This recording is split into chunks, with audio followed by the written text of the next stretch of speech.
Welcome back to the channel, guys. Today I'm going to be showing you guys how to make a power box with the switches and flips. You see me use this one in a lot of my videos. A little bit older one, I made it a while ago, kind of modified it as time went on, added some switches and things, but this one, shoot, I've probably had it 3-4 years now. We're going to be making a new one, and I'm going to show you guys how. So I've already pre-done all the holes, but just to give you an idea as to what holes you're going to need. You're going to need about 6 holes up front here, and you can do more, you can do less. It all depends how many switches you want. I've got one for turn signal, brakes, DRLs, reverse, a main 12-volt power, and then an extra switch. So depending on how much devices you want to test. You're going to need an extra little hole here for your flasher relay, which is for the turn knob. There's a little dial so you can control how fast the relay flashes. And then I do 6 matching holes down below, which are the actual connection points. So I'll have bolts that come up through there so that you can connect gator clamps to that for your wiring. And lastly, I will have a common ground up here for connecting different things. Moving on from that, you're going to need a hole on the side here. This is the vent, because you do want the power supply that's in there to breathe. So the vents on the website, you can find, you will need to cut a hole for that. And then a hole in the back, and that is for the main power plug and switch. Some of this stuff you could probably get away with not doing. I would add the vent because you do want it to breathe. This you probably don't have to do. You could just do a permanent cable attached and just run it out the back. But I like the aesthetics of having the plug in the back with the switch. It also makes it easy. I can flip the power right off if I need to. Real easy, no problems. And it does include a fuse built into that device. So that's the basic box. I went a little bit fancy on this. I got a laser cutter, so I cut all the holes and all that stuff on the computer on the laser cutter. I just made it a little bit more uniform, and I was able to label everything with the laser cutter. Totally not necessary. My first box, as I showed you, I did that all by hand. I drilled everything by hand. Your lines don't have to be perfect, don't have to be straight. The big thing is, just remember, you're going to have a big power supply up here, so you want to make sure that all of your stuff is down below on the bottom. Now, as far as some of the other stuff that you're going to need, this is your flasher relay. The link is in the description. This is what will control the actual turn signals flashing on and off automatically. And there is a little dial on top, and that controls the speed that it flashes. This is the vent that I'll be using. Once again, the link is in the description. This is the power switch that will go on the back. It has on-off switch. Standard like computer style plug there, cord right here, and it just makes it cleaner, makes it a lot easier, more portable. You can unplug it, take it with you, a real small box, plug it up, quick access to it in case, I don't know, something starts smoking or something. You can flip it right off, no issues. And there is a built-in fuse in this as well, so never seen mine blow, but you know, it's always nice to have a fuse. So we got that. This is the actual power supply. This is basically like a 3D printer power supply. This one is a 12-volt, 20-amp power supply. You see it's pretty compact, not too bad on size. I mean, obviously you want one that's going to fit in your box. You could go a little beefier. I like the ones that have fans on them, but they don't really fit in these boxes. They start to get a little bit big when you start adding the fans onto them. I've had, like I said, this one for like 3 to 4 years. It's still doing pretty good. I would say that the biggest thing I've noticed after that many years is that it does start to seem like it can't push 20 amps anymore. Seems to struggle a little bit, and you know, I think it's just age and use and things like that. I've used it for a lot of stuff, even HIDs. I've ran HIDs using this setup, so something to consider. I mean, you know, hey, worst case, you got to open up your box and replace a power supply in a couple years. These are relatively cheap. The link is on the description. You're also going to need enough of these switches. Now in this case I'm doing 6, so I have 6 switches here. These are just 12 volt switches. They do have a light on them to indicate if they're on or off. That's optional. The link for these is once again in the description, but you know, you use a different kind of switch if you prefer. You're going to want some of these, oh gosh, I don't remember what, spade terminal things. You're going to want some of them, link in the description once again. You're going to need some bolts. I don't think I have a link for these in there. I kind of figured most everybody can get these, but I can find some online and I'll add it to that list just to make it easier. Size doesn't matter so much. I mean, you don't want something super small, but you don't need something huge. You just need something you can attach the gator clips to, these here, so that you can, you know, run your wires and stuff like that. Also consider a lot of controllers and stuff use ring terminals, so you want it to be big enough that a ring terminal goes over and it doesn't, you know, it gets contact with the bolt. You're also going to want a couple spade terminals like these, where you can actually attach it around the backside here. And a few zip ties, and that'll be to secure this in place inside the box. And you're going to want your, you know, various pack of gator clip things. I don't remember what they're called, but these come in handy. And with the exception of these, and I will try to get them on there, all of this stuff is in the description. Most of the stuff you probably already have. So, moving on to that will be tools. So as for tools, you're going to want some wire strippers. You're going to want some kind of a crimping device. So I actually use this because it actually works really well for me, even though it is just wire cutters. Wire cutters are also come in handy for some of the stuff that we're doing too. But I like these because they do have the crimper right there. So some kind of a crimping device. These crimp too, but you know. So wire cutters, wire strippers, crimps, things like that. You know, normal electrical connection stuff. Pair of pliers of some sort. Doesn't have to be the adjustable, but you know, something basically it's just to get these tight down. You can use you know, open-ended wrench or something like that. Also probably want some kind of a socket set that will fit your bolts that you've chosen. A Phillips screwdriver. You're going to want some power wire. Don't go really cheap on this stuff. Get like 18 gauge. You can go a little higher than that. It really depends on what kind of load you're going to run. You can even vary it, you know, like for your signals, you don't need nearly as thick of a wire as you do for the main power line. So like I've got the 12 volt side on my box right here. So theoretically this one here should probably be a beefier wire than the rest of them. The rest of them, they're not really going to carry a load, so they can be a lot lighter. But it depends on how you're planning on using your box and what you're going to be using it for. So if you plan on putting a heavier load on 1, 2, or 3 of them, you know, go with a thicker wire. And then you can go on the other ones, you can go with a little bit of a thinner wire. Just keep that in mind. You're also going to want some shrink tubing. I've got a couple different sizes here. And then some way to shrink it. So I like the heat gun. A lighter will work as well. And lastly, you are going to want to have some solder. And of course the soldering iron. Got that there.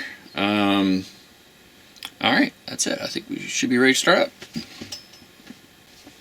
So the first thing I'm going to do is run my switches, and it just goes right like that. And then, so basically you've got your power in the middle here, your power out, and then your ground. The ground is only used to light the LED that's on the switches.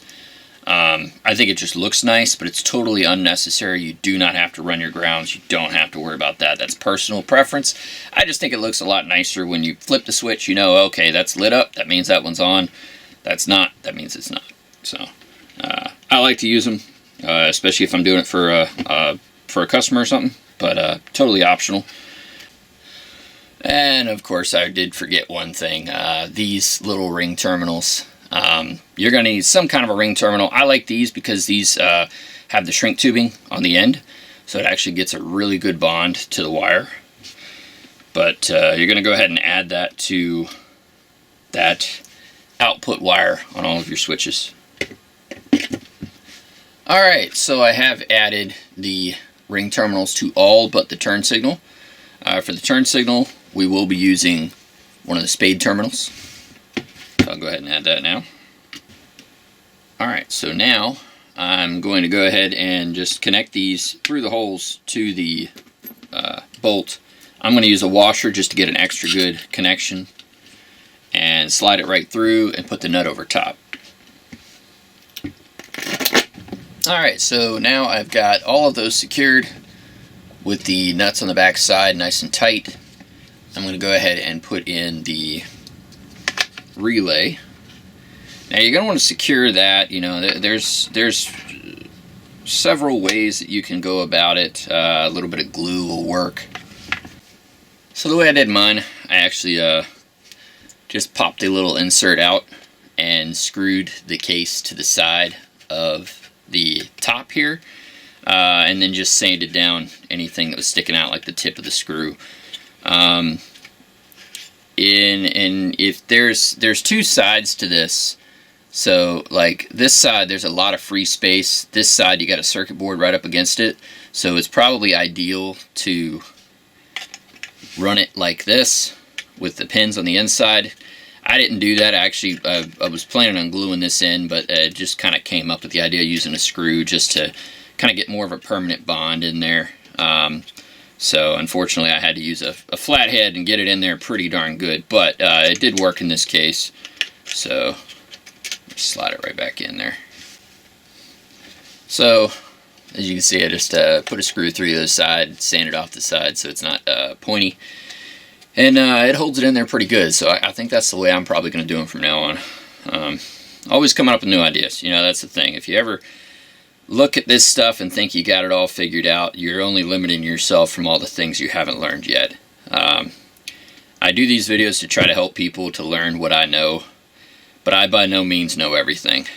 I still figure things out. I still see things that other people do that, you know, totally blows my mind, and I end up using it myself. So always remember that no matter how much you know, you never know everything. So, case in point, I've probably done 4 or 5 of these. Never thought to screw it into the side, but that works pretty good. So, I'm going to do that from now on. Okay, so next part, what I'm going to do here, okay, this one here goes to the light. So, that'll go right here, power. So, that one there, so you got an L, you got a power, and you ground. The power goes in, the switch controls that and outputs to the L, which is your light, so that will go to the nut. So I'm going to connect all of my powers here, and that way we get 12 volt all in one line, and I'll connect all my grounds here, as well as the ground here and the ground up here, and then I'll come back. Alright, so as you can see, I went ahead and ran all my powers, and so basically I got the grounds on the back side here and all spliced together, and they come out right here, and I've added a spade terminal there. I've got my main ground up here, and I did go beefy on that, so I want a 14 gauge on that, and my spade terminal. I've got 14 gauge power going to the first 2 switches. That will be the extra switch and my 12 volt switch, so those can handle a higher load. And then for my signal switches, I did run 18 gauge to each of those. and it runs through to here, as well as the turn signal, which runs into the switch, out of the switch, into the positive on the turn signal relay, and then the ground obviously going to the turn signal relay as well, and the L, which is your output from the turn signal relay, I have going to my bolt on the bottom here. So on the flip side, that's what we got so far. Nice little dial for your flasher relay to control how fast it's flashing. Switches on all, and all of them will light up when on. And then we have our connections for ground, as well as all 6 switches there. So now we're pretty much done with this, so I'm going to set it to the side, and we'll move on to this box here. Now, the way that I currently am securing the power supply is just zip ties. I mean, it's worked pretty well. It's simple, but it just works. There are screw holes on the bottom. I guess you could try to align that and then screw it in place or something, but the zip ties work pretty well. So I've got 4 holes that I've drilled right around the side, and I'll just literally zip tie right around these to put it in place. So I've got it all zip tied in there now. See, it's really not too bad on the back. And I did use 2 zip ties, because you would need a pretty long one to go the whole way around and secure it in place. But you know, if you got to use a couple of them, that's fine. Next, we can add that in. Now you are going to need 2 screws to secure that in place. So next we're going to go ahead and install our vent. And that hole is large enough, you're probably going to have to cut it by hand. That's how I did it. And just like that, it's in. So now we can set this to the side. Now we're going to focus on this one here. I'm going to need those. So I went ahead and wired this up so I could basically just show you what goes where, to get an idea. This is a little bit busy, so it's a little bit intimidating, and obviously you want to make sure you get all this right, because you are messing with 120 volts here. So the top here is what's going to go to the 3rd terminal inside here. It's like your ground, basically, 120 volt ground. And then you've got your live wire and your neutral.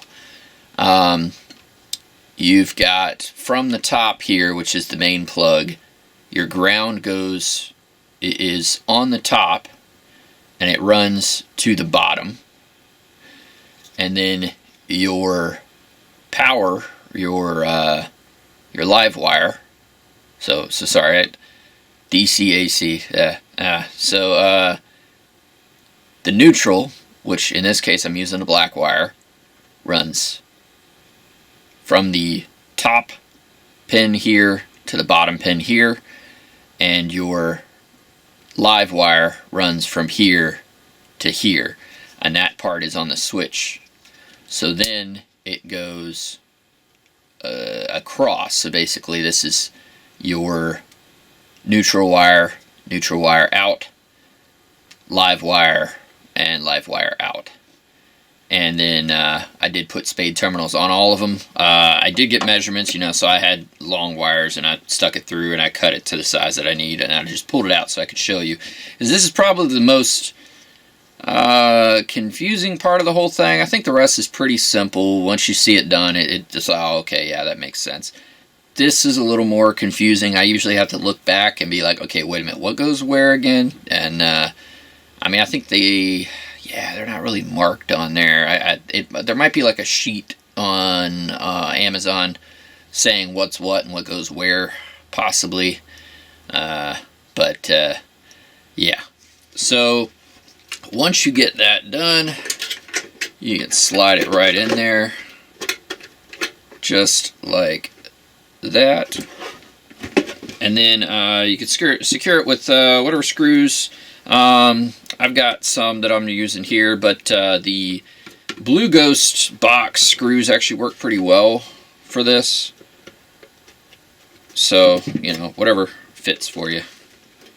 So now I got that done, I can go ahead and connect up my wires. So just like that, I now have my 120 volt RAN ready to go. Nice switch on the back, vent, everything is done with this side. Now we just have to put the two pieces together. So the way I'm going to do that is, you can see on the side, negative and positive for your voltage. So I'm going to run my grounds and my power. And there we have it. Everything is wired up. Everything is done. One thing I didn't do yet, you do want to probably consider putting your seal in. I mean, this don't matter. It's not like you're going to put it in the water or nothing, but I think it just makes the case sit a little bit tighter on the top here. So I'm going to go ahead and put that in, and then I will screw the top down, and we'll fire it up.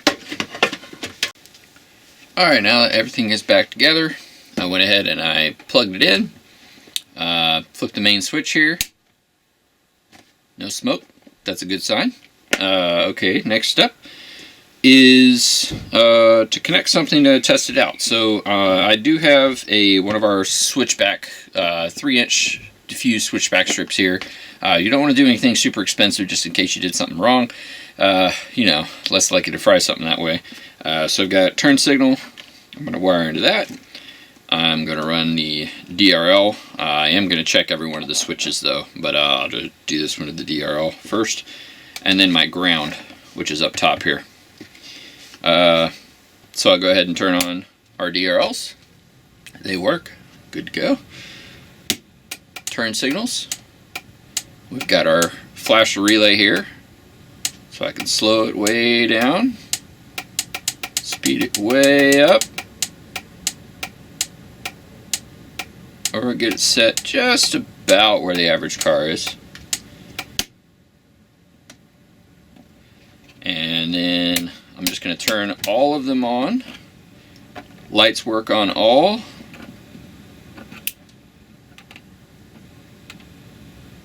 And power out from all. So looks like everything is wired up right. Everything is good to go. So in this box, it's done. It's ready to send out, ready to use.